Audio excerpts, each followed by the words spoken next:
But today, we are here under a common cause, as many of the speakers have said. It's exciting to see that we've laid down denominational differences. We've laid aside political parties. We're here today in unity under one name, the name above all names, the everlasting name, the name to which every knee will bow and every tongue shall confess that Jesus Christ is Lord of all.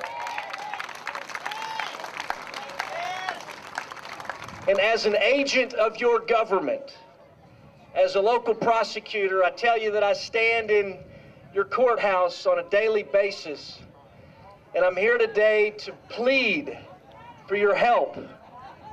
Since taking office the last several months, I have seen dysfunction in this county of every kind.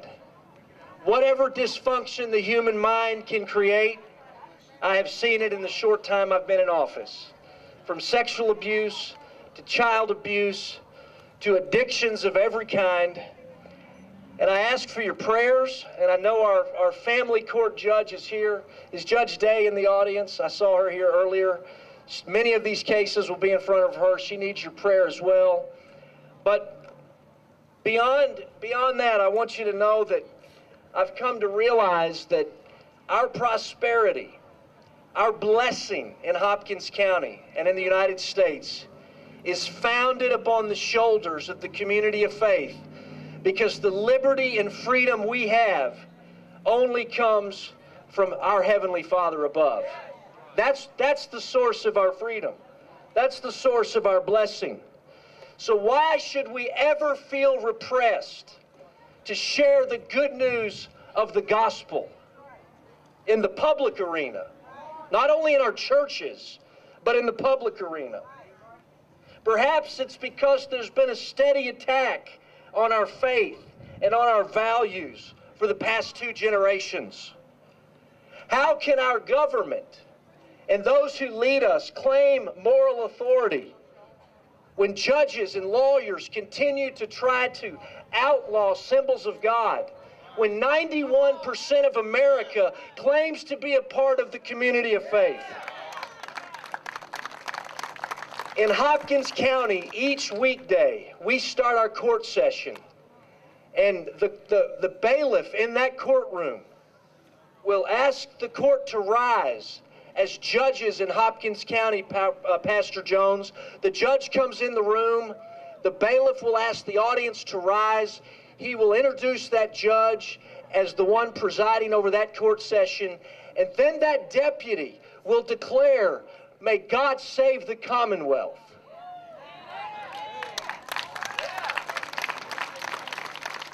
This declaration should not be meaningless because it is not new.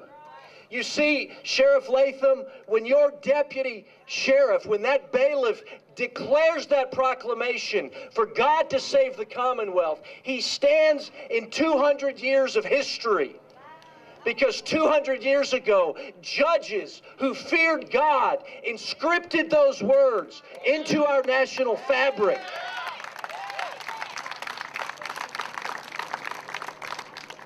Judges that realized that it was His providential hand that guides the affairs of men.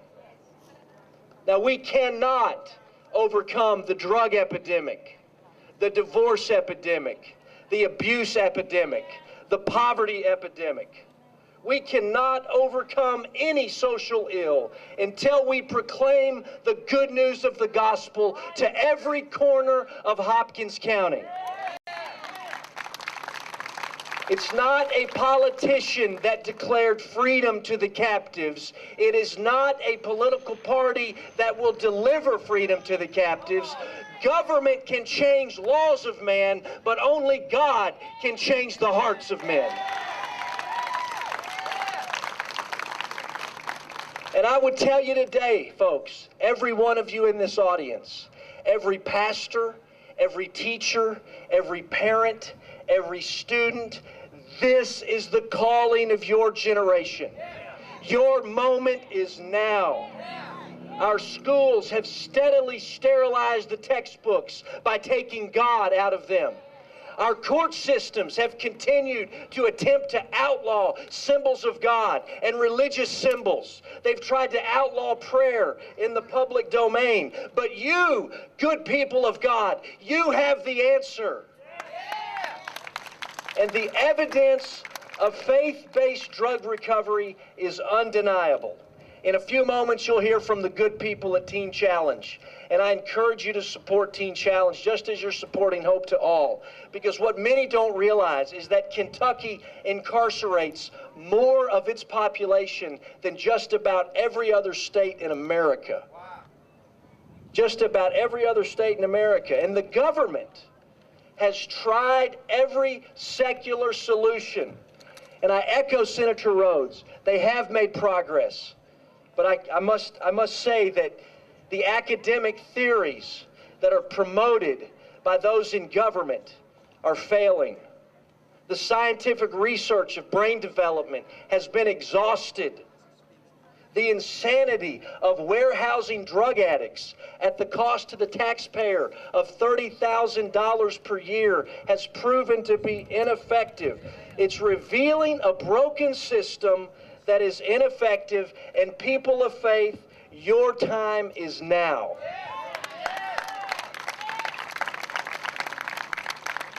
We cannot shy away from the answer that we know is the truth. In closing, I leave you with the words of the prophet Jeremiah in Jeremiah chapter 20, verse 9. Let's try.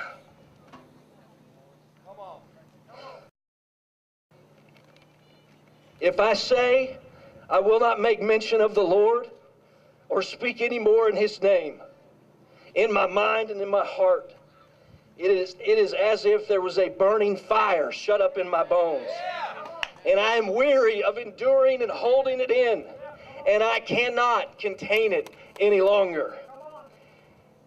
People of God, can we contain the good news any longer? Or is it time for us to rise up and bring the answer to this epidemic in Hopkins County?